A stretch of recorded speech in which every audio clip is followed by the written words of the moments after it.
Hello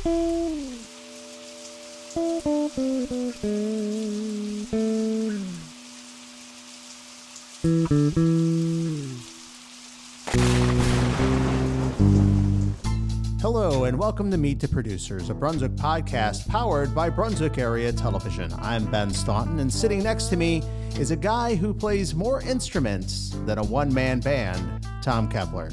How's it going, Tom? Good. You're trying to trip me up with these intros, but that one doesn't get me. So yes, musical instruments were my passion. I'd say they still are, but I try to mix it up. That's why I got into production a little bit. There's brief history for me. And since most of my bandmates aggravate me, I am a one-man band. There you go. Now, I'm not saying that he plays them all at the same time. He doesn't have like cymbals between his knees and, a banjo on the front of him and a guitar on his back. But he definitely plays a lot more instruments than what was that guy's name in Mary Poppins? Bert? I haven't seen that in 30 years. Okay. I like to do those throwbacks. But the reason I mention this is because the music that's playing underneath this intro and in the outro of this show was written and performed by Tom. So if you don't like it, this is still my day job,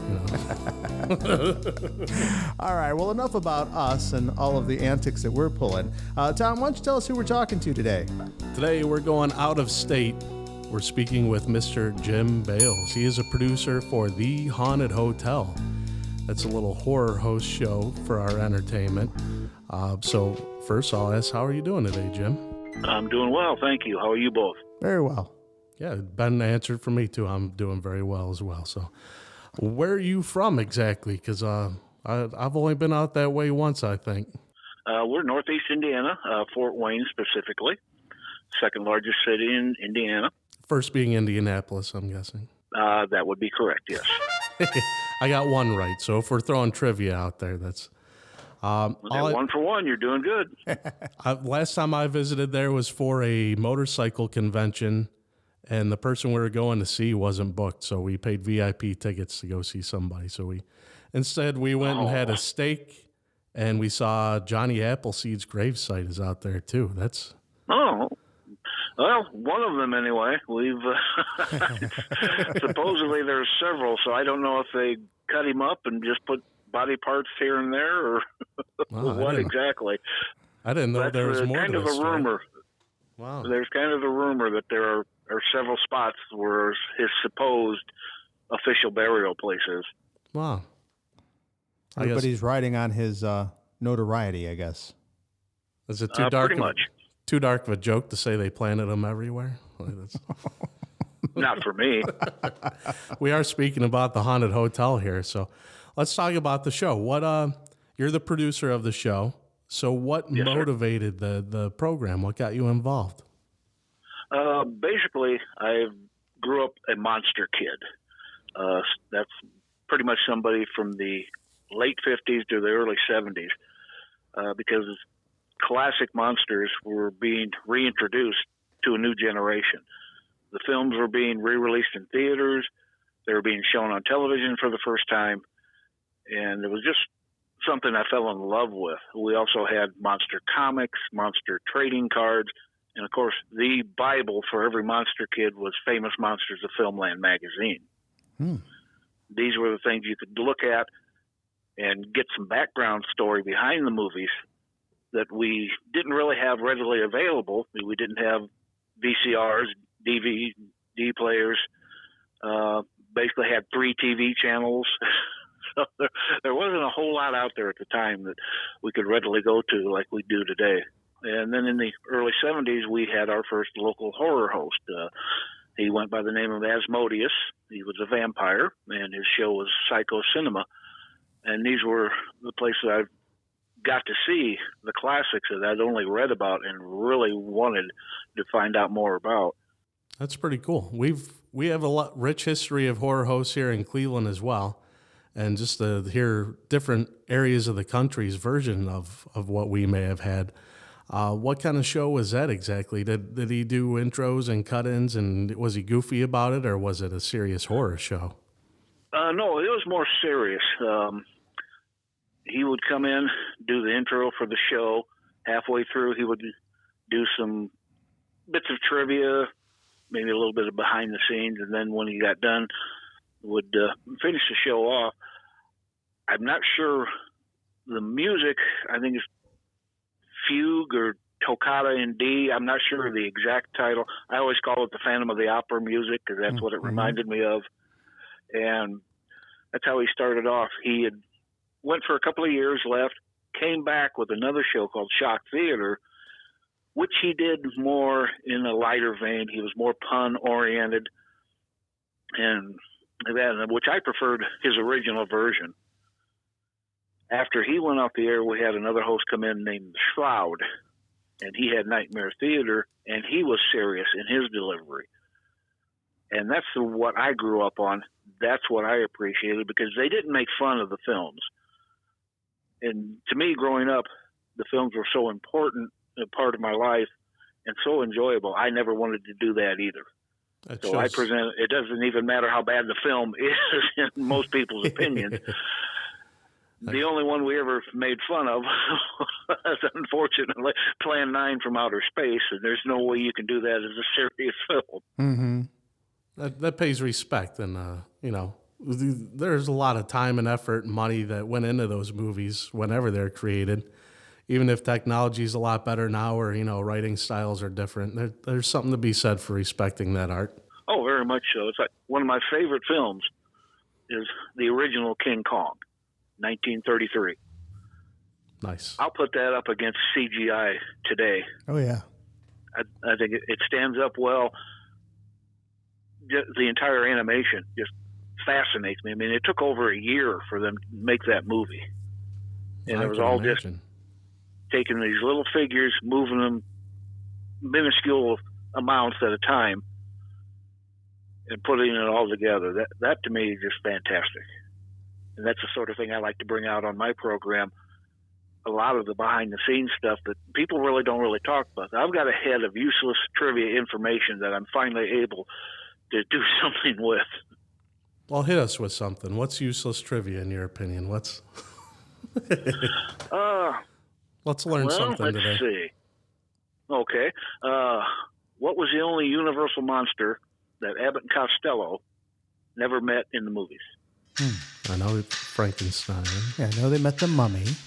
They met Dracula too, I believe. Was it the werewolf? I know they. Did they meet the werewolf? I don't know. Let me think. We probably said it already, and then Jim's laughing at us. He is. I don't know. Maybe they didn't meet the mummy. I think I'm picturing a werewolf. There was a. Frankenstein's monster, Dracula, and the Wolfman were all together in one film. The Wolfman. We're not even calling it the right name. We've been put in our place, Ben. There we go. We're messing it up. It's not the first time, trust me, today or ever. Okay. So they met them all in one. Well, which one didn't they meet then? The creature from the Black Lagoon. See, I was going to say that, but I couldn't. I didn't know if he was one of the Universal monsters or not. I wasn't sure if he was out on the cusp or if he was part of that. So, yes. He is. He was the final monster that Universal made. One of the classic, let me put it that way. 1954 is when that came out. But they did meet him on their television show. They used the creature as a promotional gimmick for them. So they did get to meet him, but just not in the movies. I give you a thumbs up for that one. Anytime you can stump Tom, that's good. It makes me laugh. So taking a look back through history, now we had Ernie Anderson here. I'm sure you may have heard of Ghilardi here in Cleveland area. And oh yes, he had at first he kind of I believe he tried to fool people to not know who he was by wearing his getup, but it got out pretty quick that it was him. I mean, I don't think it was a far stretch that it was Ernie Anderson. But you were talking to me. I'm sorry, Tom. I'm sorry. I got fooled twice today. Oh, no. Sorry. Go on. Oh, no. I derailed Ben's train. Go on. All right. Well, sorry. Don't cry. It's okay. No tears should be shed on Meet the Producers. And so you were telling me about the Shroud. Now, I did some research on the Shroud because I was intrigued. And I saw some autographed pictures of him. I heard some music and some recordings of what he had done, but I couldn't find any video. Now, you had told me that he was kind of a private guy in the fact that nobody really knew who he was. And so how was that growing up as a kid, not knowing who this was? That was the thing that we would discuss endlessly. Who do you think he is? Who do you think he is? We would go to the showings where he would come in and says, okay, who are you? Who are you? And he would never break character. And that was one of the great things about the show, was the mystery behind who this character really was. And a few years into the show, I had some old comic books that I had put on a local cell paper. And this gentleman called and asked if he could come over and see him. And I said, oh, sure. Come on over, take a look what I've got. And he shows up at the door, and I'm looking, and this guy's like 6'12". Wow. Like, wow, did Lurch just come in? I mean, what? And we're talking, and I'm going, I know this guy. There's something familiar about him. And all of a sudden it dawned on me. I looked at it and said, you're the Shroud. And he just kind of gave me a little sly grin and said, yeah. And I melted. I thought, oh, my God. And we talked for the next 2 hours about horror and everything in between. I had the old Aurora monster models, and I just loved putting those together and having them on display in my room. We got around to talking about those, and he asked if those were some of the things I'd sell. I said, nah, I really don't think I'd sell those. It's just something I enjoy having around. Mm-hmm. He wanted to use them on his show. Oh. And he said he would give me screen credit if I would do that. Oh, no, he's melting you. Oh, man. Wow. And he was a celebrity here in town. Oh, yeah. Everybody knew who the Shroud was. So we made a deal, and he let me know. He called me up, said, okay. Said, the first one is going to be on tonight's show. And oh, boy. Wow. And I watched it. And then through camera work, he's walking through, and it's like statues, and not just the little models, but actual statues of the monsters. That's cool. And he went through, and at the end of the show said, models provided by me. I'm on TV. What an amazing lift for you. I mean, not only did he talk you into selling them to him, but he gave you something in return that you would have never been able to get somewhere else. You would have never been able to get that recognition or that excitement. And to you, that meant the world. I mean, how old were you at that time? I was about 15 years old. Oh, my gosh. I bet you were just dying. Oh, I was over the moon. And just, like I said, even just to be able to meet him, because he was a personal hero of mine to begin with. Because I loved the show, and I loved the idea of the mystery behind the character. My mentor was a gal named Penny Dreadful, and her husband, Guru, who was her sidekick and a werewolf. Mm-hmm.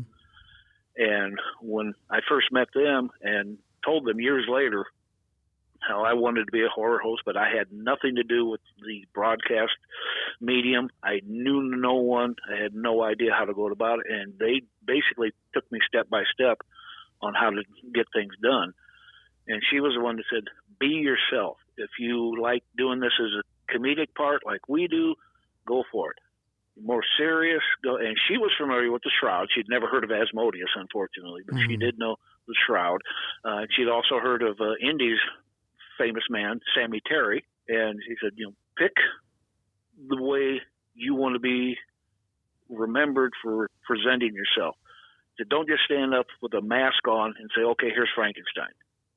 Have a reason for what you're doing, and then go for it, and then let yourself decide how you want to present it. And I thought Asmodeus and the Shroud, both of them presented it as more serious. And that was the way I enjoyed it. Now, I've watched other hosts. We had one in South Bend called Clara Cackle, and she was basically slapstick. And it was funny watching her, but I really don't like when they come into the middle of the movie doing the weird sound effects and everything. You get to the scary part, and all of a sudden, wah, wah. I said, okay, do that during your skiff, but keep it out of the movie myself.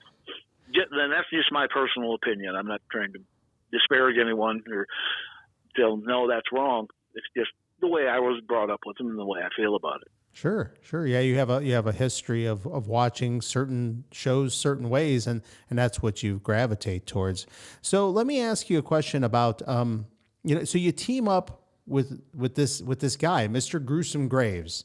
First of all, why don't you tell us how that whole interaction became? Because I mean, I don't know, were you just walking down the street one day in the dark and this guy pops out of nowhere? Did you stay at the haunted hotel and that's how you meet? I mean, tell us a little bit about how you guys got working together. Well, basically, Gruesome is a friend of mine, and we have the same likes and enjoyments.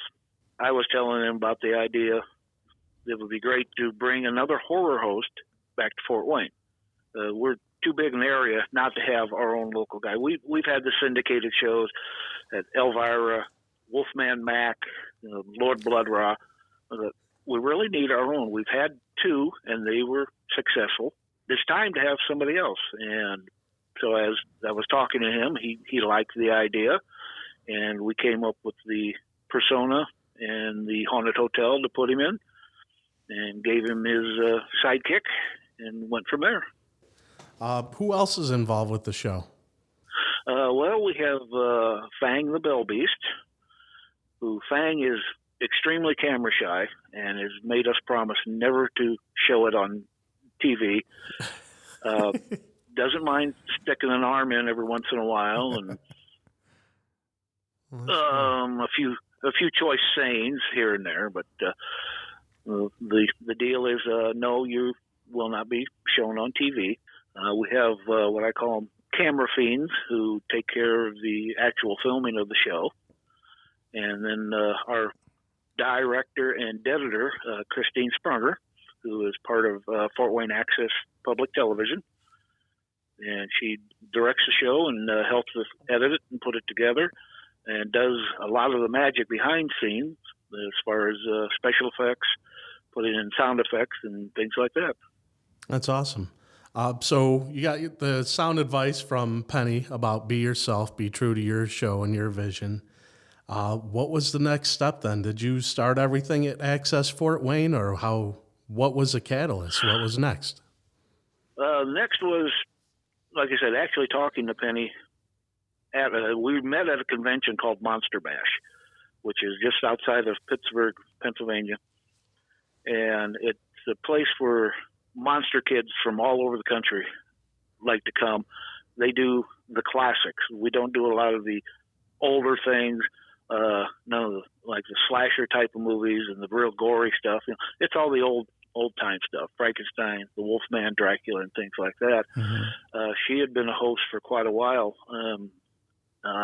somewhere in Maine. I'm not sure exactly where, but met her, talked to her, and as I'm driving back, I said, we need our own host.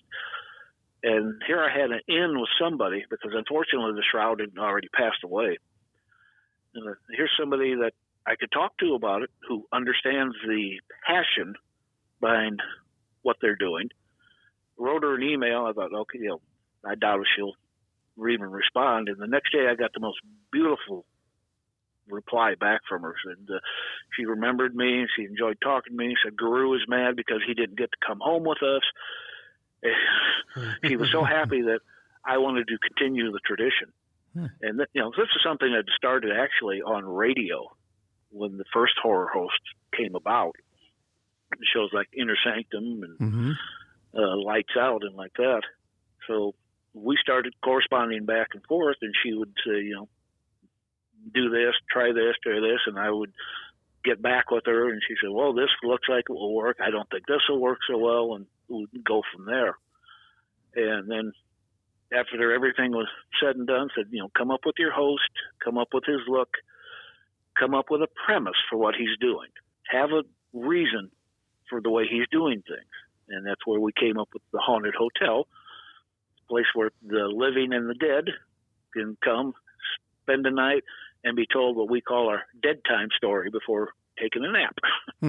Or as we call it, a dirt nap.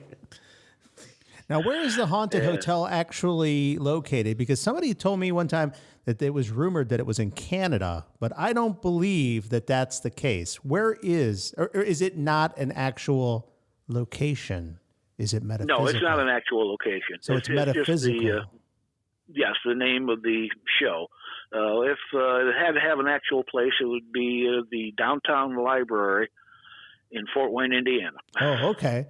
Okay.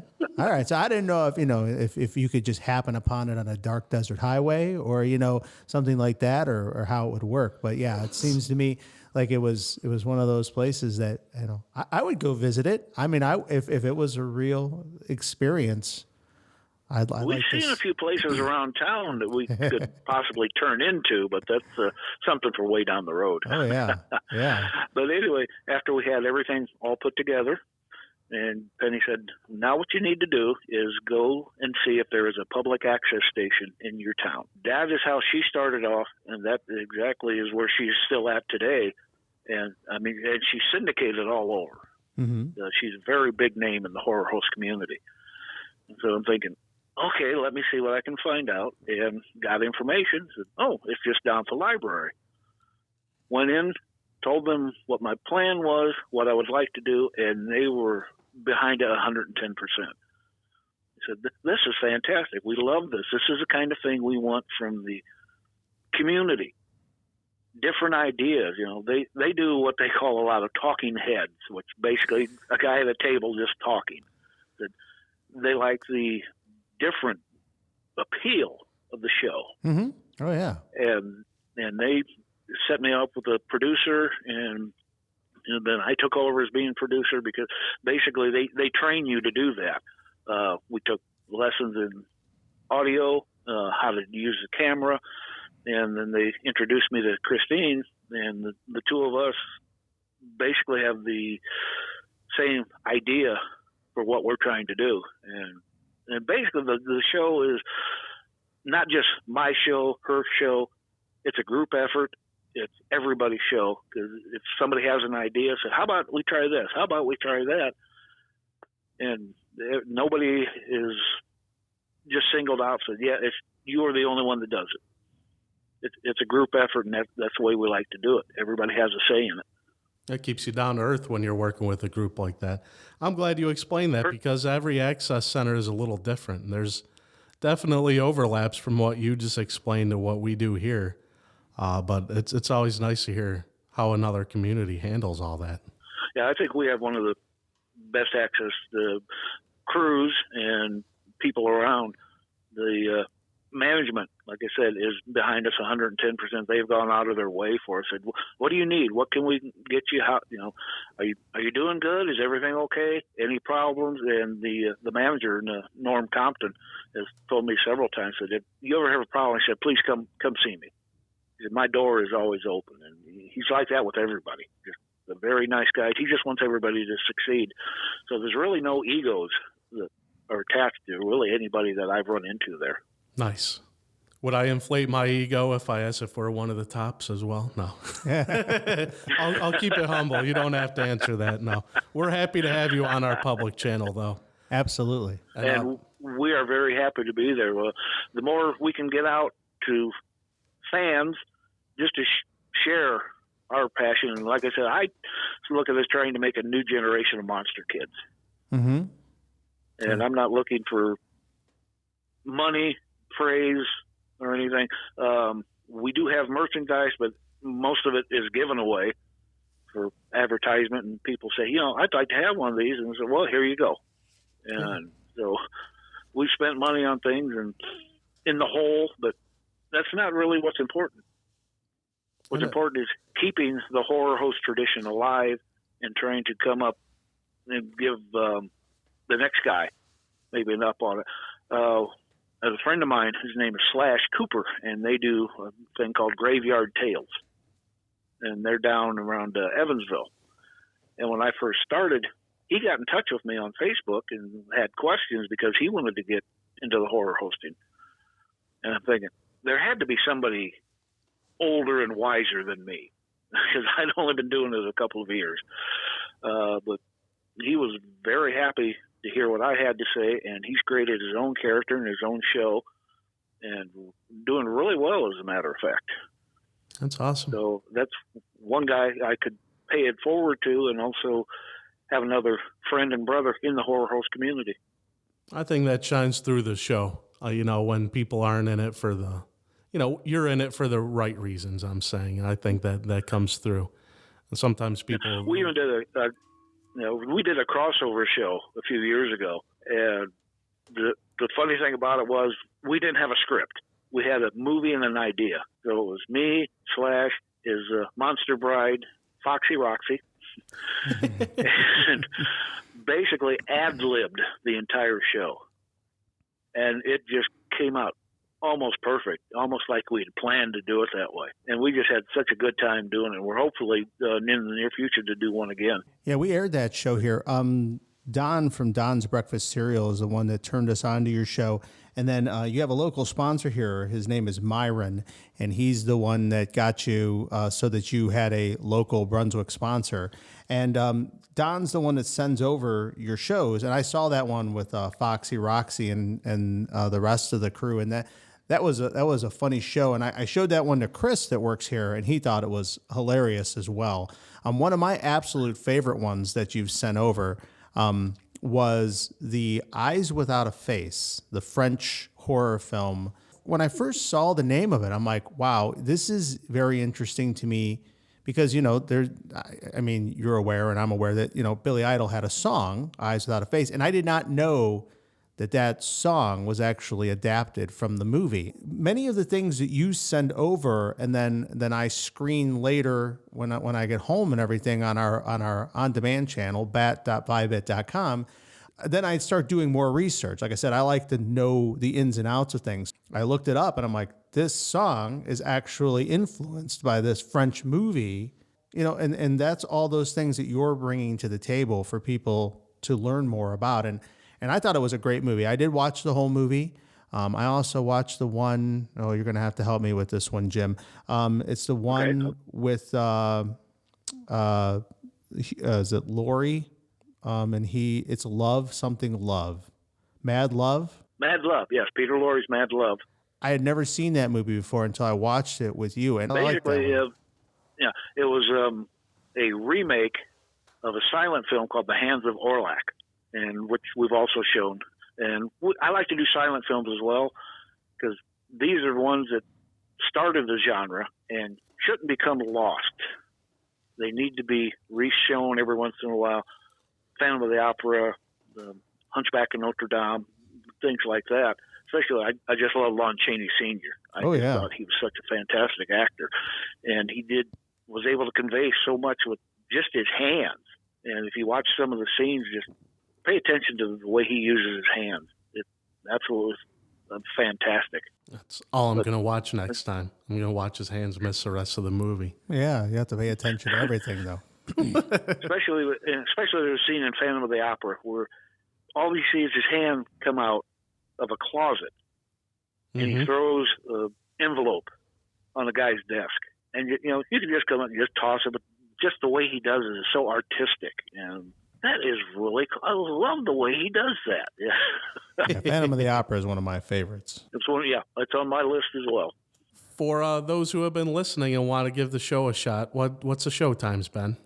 All right, so The Haunted Hotel airs here on Brunswick Area Television's public access channel on Mondays at 12 a.m., at 7 a.m., and 9 p.m., and they also air on Tuesdays at 2 p.m. So let's go over them one more time, just in case you're driving down the highway at 70 miles an hour. Of course, you're doing the speed limit, I assume, and you need to pull off the road and get that pen and paper handy, or you want to put them into your phone so you can make sure that you watch them. So it's Mondays at midnight, 7 a.m., and 9 p.m. And Tuesdays at 2 p.m. You can also watch them at bat.vibit.com, where they're streaming all of the time, anywhere in the world. So if it's, a while from now and you're hearing this and you want to catch some of those shows at the Haunted Hotel, you can catch them there.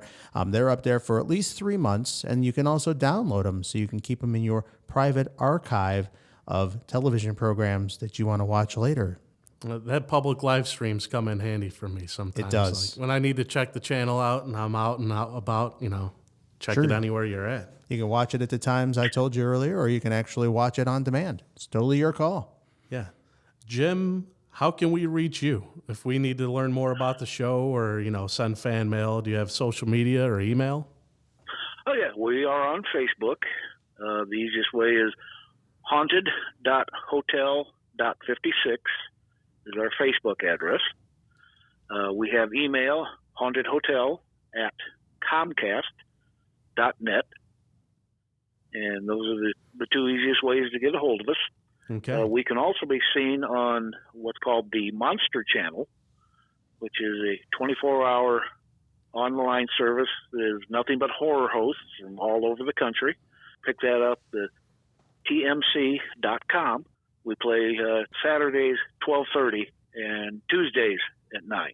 And we are followed by my mentor, Penny Dreadful, which was a nice slot to be in. Nice. But they have Don O'Malley's show is on there, Chad and Bunny, which I believe you guys also show. Yes, yeah. And it's very nice, run by a man named Halloween Jack, and he coordinates everything. He gets a hold of all the hosts and said, would you like to have your program shown on the Monster Channel? And basically, it's like a big family. And several of us got together last month in Pittsburgh for the Monster Bash convention, and it's like meeting, it's old friends week, and we get together for the weekend. We talk, we have a good time, we share stories, take all sorts of goofy pictures, and have fun with each other. And big family reunion, pretty much. Well, you gotta love that. If you're going from Indiana to Pittsburgh, you're probably driving right through our area. Stop off and visit the studio. Give us a... Yeah, we'd love to have you. Oh, we enjoy that, yeah. We're also looking forward, you say you're in the Cleveland area, is that right? 4274 Manhattan Avenue, Brunswick, Ohio, 44212. That way, when you listen to this for the 5th time, you can write it down and remember it then. And you can stop by and see us. Okay, yeah, because I'm pretty sure we see signs for that on the way to Bash. Next year, what we're going to try to do is leave a day early. We want to go to Cleveland to a place called the Haunted Restaurant, which we just heard about. Ooh, yeah, that looked pretty cool. So that's one of our goals, to stop there. And I mentioned that, and several of the other people that we've already talked about, like Chad and Bunny and Don, said they'd like to come up and be there at the same time. So it'll be a pre-Monster Bash get-together. Well, before we started, the last time I was in Indiana and hung out for a while, I went to the RV museum. I don't know if you know where that is, off of 80. That's where we hung out. We stayed the night in the area and went there. But you were telling us earlier about a restaurant. This was before the show started. In your area where there's memorabilia and stuff, just in case anybody's in your area, what is that and where is it located? Okay, that is in Decatur, Indiana, Okay. which is about a half hour south of Fort Wayne on Highway 27. It's called Famous Monster Pizza. The owner of it has brought his own collection in, and he had a smaller spot, and he ran out of room. So they got a bigger one, and it was actually an old-time theater that they have renovated into this restaurant. And it's got some right of the feel. best pizza you have ever eaten. And I've actually met Sarah Karloff there a couple of times. They bring in all sorts of guests and other people, and she was just awesome to talk to. So many great stories about her father. I've met Victoria Price, who's Vincent Price's daughter, Mm-hmm. and just to hear their recollections growing up, because they didn't see them as the monsters we know. They saw them, hey, this is my dad, and a lot of them will say, I just never really understood why everybody was so enamored with them until I got older, saw the movies in a different light, and meeting the fans. And we're just so happy to make sure their legacy is continued. And they're just two of the sweetest people I have ever met in my life. Just very nice, very fan-friendly, very open. And I've even had pictures taken with Victoria's dog. She said, would you take a picture with my dog for her Twitter account? And I said, really? Oh, he's got his own Twitter account. Okay, Nice. sure. Nice. All right, so there's two things I want to do for housekeeping before we head out. Give you the time for the shows again. They're Mondays at midnight, 7 a.m. and 9 p.m. and Tuesdays at 2 p.m. The next thing I'd like to do is this is kind of letting everybody know for the first time. This is the first time we've actually mentioned it or anything. But Jim and I were talking, and Mr. Gruesome Graves gave us permission to air the shows nonstop for Halloween this year. So this year, October 31st of 2024, we're going to air some of the shows that we've aired before and some new ones in a 24-hour cycle, just a nice little montage of the shows. And Don says he's going to do a special and throw in there as well. So it's pretty exciting Halloween this year. People will be able to watch The Haunted Hotel and some Don's Breakfast cereal shows pretty much 24 hours that day. That's going to be I'm sure he will wild. appreciate that. Very grateful for the opportunity. Yeah, so you let him know that it's a go. We've got it all got it all planned out, and it's a go. So I'm looking forward to it. We used to have movie marathons on Halloween a long time ago. We had a horror host here called the Mortician. I believe he's retired to the crypt. However, for us now, we've got somebody who's going to hopefully fill that void in. So tell him thank you, and thank you for being a producer and helping us get that show right here in Brunswick. We are very happy that the Haunted Hotel is being shown there on Bat TV, and we're ecstatic to have more of our children of the grave join us. I'd say this episode was absolutely ghoulish.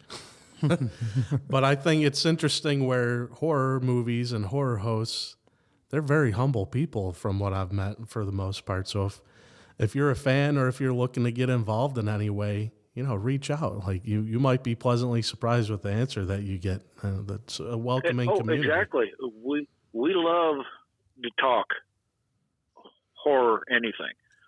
And I have yet to find a host who is unapproachable. So many of us love to give a helping claw, so to speak, to new people. We love to pay it forward. This is a tradition that has gone on since the early days, and it's something that needs to continue and bring more people into the family. And as my friend Slash always says, there's room in the coffin for everybody. We'll move over. So whether you like to do it as I do, a semi-serious, if you like straight up slapstick, as Clara used to do, or if you're somewhere in between, there's a spot for you. We want to meet you, That's and in a good way.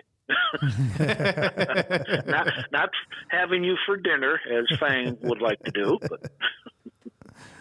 Okay, well, from Osmodius to the Shroud, the Gruesome Graves, Jim Baals, I'm glad you're out there doing the hard work for everybody, for our entertainment, and keeping the tradition alive in more of a classic, serious way. I think that's something to be proud of. As we're wrapping up, if there's anything else you want to say. Well, there is one story that may be interesting. I don't know if you guys would know this gentleman or not. His name is Ron Gregory, and he was a DJ here at WOWO, which used to be 50,000 watts of power and would reach all over the East Coast and up into Canada for quite a number of years. And he himself is a huge monster kid. And I've had him on my show to do an interview with.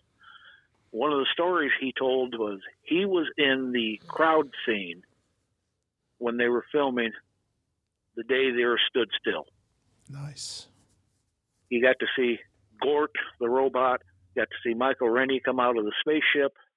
One night after that, as he puts it, it was a dark and stormy night, thunder, lightning, and everything. He's 8 years old. There's a knock on the door. And he opened it, and he said, "You could not have planned this any better." A bolt of lightning came down, illuminated everything, and there was this woman standing there going, "Is your father home?" And he looked up. It was Margaret Hamilton. the Wicked Witch of the West. Oh, nice. He said he screamed, ran upstairs, and hid under his bed. And it took them over an hour to convince him to come out. The thing was, she was friends with his father because they went to school together. Wow. And he said when he finally came downstairs, said, she was the sweetest person you ever wanted to meet. But he said, well, that first meeting, I was absolutely terrified. Understandable. That's a little too coincidental. And these are the people I love to meet and talk to and hear their stories and hopefully, be able to share them at some time. And he was so good on our show doing an interview. He came on as the Emperor Palpatine in this huge cloak and doing his spooky radio voice. And I said, oh, man, this is giving me chills. All right. Well, this is a great opportunity to let everybody know that you can do your own television program or podcast right here at Brunswick Area Television. It's real easy to do. All you got to do is give us a call at 330-220-1726. Talk to one of us and we can get you started. Even if you just want to be the person who is behind the scenes or work with the computers or do some editing or whatever, we can set you on that path. And, I thank everybody out there for watching. And if you'd like to call in and tell us, you love any of the shows that are on the channel, we'd love to pass that on to the producers and the hardworking volunteers that we have here at Brunswick Area Television. Once again, it's 330-220-1726. Support your public access because it's a great way to get in touch with the community. I agree with that for sure. So, Jim, if you're ever hiring lobby musicians, I guess I'm that one-man band for you. I get charged the same amount as a whole band because it's a one-man band thing, but I'm there for you if you need me. Oh, okay, well, I'll discuss that with Fang and Gruesome and see what they have to say and get back with you. Okay. Jim, we love the show. We want you to keep the good thing going. Thanks for sharing with us and our community and joining us on this episode of Meet the Producers. Well, thank you very much. We appreciate it. This Halloween, we celebrate our 12th anniversary, so we're looking forward to that. Congratulations. Keep up the good work. Thank you very much. Bat Government programs are produced by Tom Kepler and Ben Staunton. You can find this and other podcasts at www.brunswick.oh.us under the Brunswick Area Television Department. Feel free to reach out with topic suggestions or comments. Thanks for tuning in.